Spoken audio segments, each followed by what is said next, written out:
Un uomo di Petiglia Policastro, Salvatore Scandale, 51 anni, ha ucciso la moglie con un colpo di pistola alla testa, Mariella Gili Minardi, insegnante di 46 anni, nata a Ciria in provincia di Torino.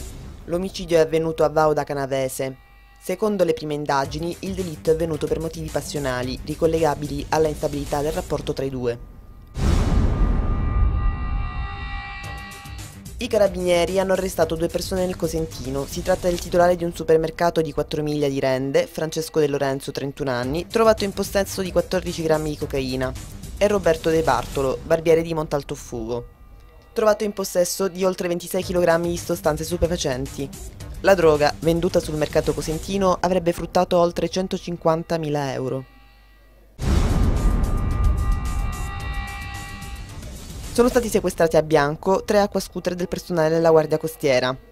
Nel corso di alcuni controlli, i militari hanno notato che i 3 acquascooter stavano sfrecciando ad alta velocità a pochi metri dalla battigia. 2 dei 3 mezzi sono stati bloccati, mentre il terzo è riuscito a sfuggire, ma è stato bloccato successivamente.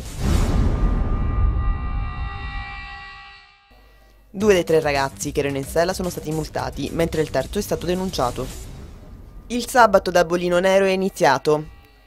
Come previsto sulla 3 Salerno-Reggio Calabria, già dalle prime ore della notte il traffico ha raggiunto picchi altissimi. Oltre 4.000 veicoli l'ora nella parte iniziale dell'autostrada e nelle ultime 7 ore hanno transitato oltre 24.000 veicoli, ma non si sono verificati particolari disagi.